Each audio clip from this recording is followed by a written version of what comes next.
Bom dia, boa tarde ou boa noite, pessoal. Na aula dessa semana, nós temos um tópico de grande importância, que é o tópico sobre a integração do metabolismo. Esse tema, a integração do metabolismo, é de extrema importância na nossa disciplina de bioquímica, pois aqui nós veremos mais uma vez a grande importância da glicose como principal metabólito do metabolismo energético dos organismos vivos, bem como ocorrem etapas regulatórias importantes mediadas por órgãos, tecidos e hormônios para a regulação do metabolismo. Então, esta aula, a aula sobre a integração e metabolismo, como as diferentes vias metabólicas as quais nós vimos até então, elas se conectam e como elas são reguladas de acordo com a necessidade energética dos organismos, ok? A aula de integração e metabolismo, ela foca sobretudo no metabolismo energético dos mamíferos, tal como ocorre no homem, por exemplo. E então, aqui, nós vamos ver diversos conceitos que já foram abordados em todas as nossas aulas anteriores. Para falarmos da integração do metabolismo, é importante, mais uma vez, como foi colocado, denotarmos o papel da glicose no metabolismo energético dos seres vivos. Como nós vimos anteriormente, a glicose ela apresenta um papel central no catabolismo de vários organismos, desde procariotos a eucariotos. E, no caso, por exemplo, em mamíferos, como é o caso do homem, nós não temos, então, uma situação diferente. A glicose ela se posiciona como um metabólito central. Então, por uma via catabólica central, que é a via da glicólise, a glicose ela pode fornecer moléculas energéticas denominadas de adenosina trifosfato, ou ATP, que são as grandes moedas energéticas do metabolismo dos seres vivos, bem como também moléculas de coenzimas reduzidas, no caso aqui as coenzimas NADH, né, acompanhadas de H+. E aí então, intermediários mais degradados podem então gerar, por exemplo, intermediários comuns que irão entrar em vias cíclicas e anfibólicas, tal como é a via cíclica central do ciclo do ácido cítrico, que também irá gerar diversas coenzimas reduzidas, NADH e FADH2, bem como também versões, de moedas energéticas, como é o caso do GTP ou mesmo do ATP. E aí, então, nós temos que na cadeia de transporte de elétrons acoplada à fosforilação oxidativa, nós podemos ter a produção de diversas moedas energéticas de ATP, que serão, obviamente, utilizadas nos mais diversos fins energéticos do metabolismo dos seres vivos.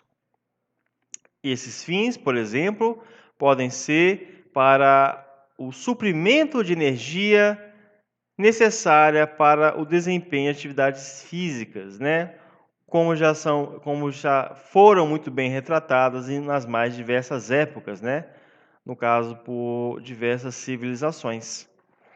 Então, existe um papel realmente muito importante desempenhado pela glicose, pois a glicose, por apresentar-se como metabólito preferencial para boa parte dos organismos vivos, desde procariotos a eucariotos, ela então é o principal metabólito a ser regulado durante todo o metabolismo energético, o que faz então com que também seja um metabólito central para integrar todo o metabolismo.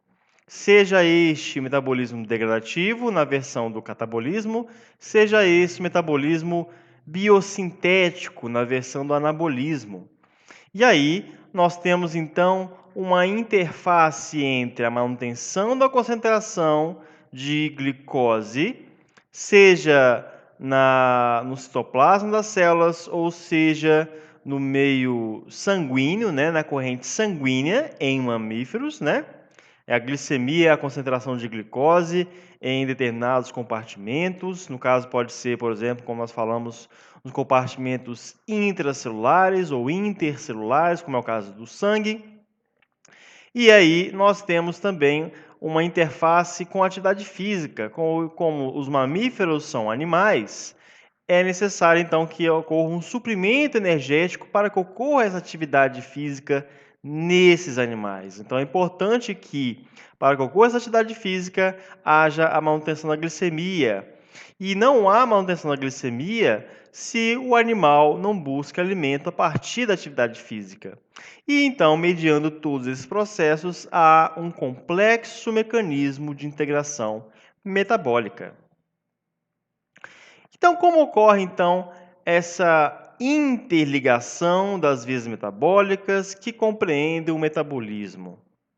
Como ocorre então a regulação, né, dos todos os processos? Nós vimos diversas vias, né, diversos processos anabólicos e catabólicos.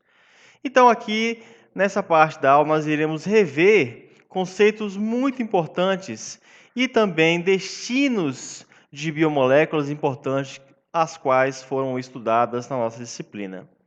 Então, não podemos deixar de mencionar, né, o papel importante do catabolismo, o braço degradativo, o braço oxidativo do metabolismo. No catabolismo, nós temos como principal objetivo a geração da grande moeda energética, o ATP, bem como também geração de poder redutor e elementos carbônicos de construção para as vias de biossíntese. A moeda energética dos organismos, a adenosina trifosfato, o ATP, serve fundamentalmente como fonte de energia para os mais diversos fins, tal como, por exemplo, contração muscular, amplificação de sinais inter e intracelulares, transporte ativo de moléculas e, sobretudo e sobremaneira importante, vias de biossíntese. Ele é necessariamente gerado a partir da oxidação de moléculas energéticas, ou seja, moléculas que sejam capazes de fornecer energia livre de Gibbs, tal como nós vimos na aula de bioenergética. Então, nós temos, por exemplo, o grande intermediário comum, o grande ponto de convergência das vias de degradação ou vias de catabolismo. Como nós vimos, o catabolismo ele é marcado pela convergência, né, de moléculas a uma molécula comum, que é a molécula de acetilcoenzima A, ou seja, um acetato ligado a uma coenzima A. Esse acetil-CoA no catabolismo é direcionado à via anfibólica central, o ciclo do ácido cítrico, ou ciclo de Krebs, que, por sua vez, irá direcionar as coenzimas reduzidas produzidas NADH mais H+, e FADH2 para a cadeia de transporte de elétrons acoplada à fosforilação oxidativa, visando então gerar diversas moléculas de ATP que serão utilizadas para os mais diversos fins. E aí nós também temos o papel central da nicotinamida adenina de nucleotídeo fosfatada, na forma reduzida, que atua como um grande doador universal de elétrons nas vias de biossíntese. O acetilcoenzima A, ele é então a unidade fundamental, como ele é, no caso, a unidade fundamental de convergência no catabolismo, ele também atua como unidade fundamental para a síntese de biomoléculas. Então, há uma divergência em que o ponto de origem é o acetilcoenzima A. Então, existem diversas vias de biossíntese divergentes e irradiadas a partir de um intermediário comum, que é o acetilcoenzima A, que é o intermediário produzido durante as vias de catabolismo, né? Catabolismo aeróbico, principalmente. Mas nós temos ele também como unidade fundamental para a síntese, a biossíntese de biomoléculas diversas. Ele, então, mais uma vez, importante lembrar, é um intermediário comum na degradação da maioria das moléculas que servem como alimentos para os mamíferos. Então, existe, então, uma constante batalha entre vias de biossíntese e as vias de degradação. As vias de biossíntese a partir de acetil-CoA e as vias de degradação a partir de acetil-CoA. Ou para outros intermediários, vias de biossíntese a partir de piruvato, vias de degradação a partir de piruvato. Ou para outros intermediários, vias de biossíntese de glicose 6-fosfato ou contra vias de degradação a partir de glicose 6-fosfato, como nós veremos posteriormente e como nós já vimos nas nossas aulas anteriores. Os ácidos graxos, então, apresentam diferentes vias de biossíntese em relação à degradação, como nós vimos anteriormente. Existem vias distintas, logicamente, com pontos similares, né? Etapas similares. Porém, as vias são claramente distintas, as vias de biossíntese e degradação de ácidos graxos, assim como também ocorrem vias distintas de degradação e produção de glicose, né? O metabólito central do catabolismo e também do anabolismo dos seres vivos. E aí, vias diferentes normalmente existem para proporcionar uma grande eficácia da regulação ou controle metabólico. Bom, então, falando de controle, né, ou regulação metabólica, nós temos então que lembrar diversos conceitos. O anabolismo e o catabolismo, os quais são antagônicos, são coordenados com grande precisão, pois essa coordenação ela garante com que as reservas energéticas de um dado organismo sejam muito bem utilizadas, para que o organismo ele seja capaz de otimizar a utilização de energia, ok? Da energia química que é produzida a partir da produção de moléculas de ATP. E aí, então, anabolismo e catabolismo precisam ser finamente regulados, finamente coordenados para que ocorra, então, uma grande eficácia de manutenção energética. E aí nós temos, então, diversos pontos de regulação. Um dos principais pontos é, de fato, a ativação e inibição alostérica de enzimas, essas enzimas que participam das vias anabólicas ou catabólicas, tais como nós vimos, que essas enzimas então participam de reações limitantes da velocidade de vias metabólicas. Essas enzimas normalmente atuam em reações, como nós vimos, ditas irreversíveis.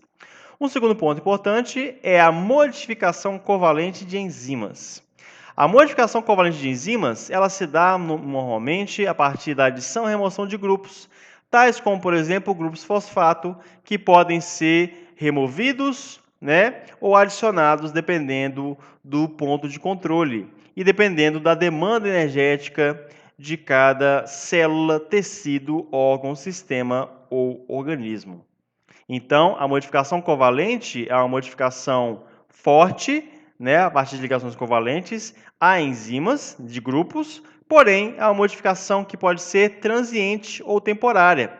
Ela pode, então, realmente regular a velocidade de ocorrência de determinadas reações a partir da modificação da estrutura tridimensional de enzimas a partir da adição de grupos, como, por exemplo, aqui, grupos fosfato carregados.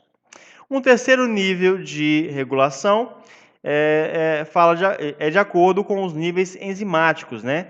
Ele trata das concentrações de enzimas presentes em dados compartimentos intracelulares ou intercelulares, né? E aí, no caso, ele dita, então, a quantidade de enzimas e a atividade dessas enzimas que devem então ser controladas. Um quarto nível, de fato, é a compartimentalização. A compartimentalização, né, ela diz respeito ao destino das macromoléculas que podem estar em diferentes compartimentos subcelulares. E isso então depende então de onde que essas macromoléculas, como por exemplo essas enzimas que atuam em reações importantes, como as reações irreversíveis, onde então que elas devem atuar. E aí então elas podem atuar, por exemplo, em um compartimento como o citosol, mas não na mitocôndria. Então a compartimentalização garante que as enzimas sejam ativas apenas nos seus compartimentos finais de destino.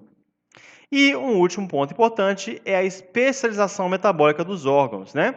Nós vimos em boa parte das aulas alguns desses níveis de regulação, como por exemplo a ativação e inibição alostérica por ADP e ATP, que podem ativar ou inibir enzimas, a modificação covalente, como por exemplo a fosforilase do glicogênio, que pode ser fosforilada ou não, níveis enzimáticos, né? Tratamos um pouco disso na parte estrutural da disciplina, ok? Nós vimos que algumas enzimas só ocorrem em dados compartimentos, por exemplo, as enzimas da via glicolítica, elas podem atuar sobretudo no citosol, as enzimas do ciclo de ácido cítrico atuam na mitocôndria, ok? E hoje nós vamos falar um pouco mais da especialização metabólica dos órgãos, né? Nós demos apenas alguns detalhes de o ciclo da ureia ocorre sobretudo no fígado e também nos rins. A biossíntese de lipídios ocorre sobretudo nos adipócitos e no fígado, né? Nós vamos agora dar abrir mais o leque de papéis dos órgãos e de uma forma muito mais integrada.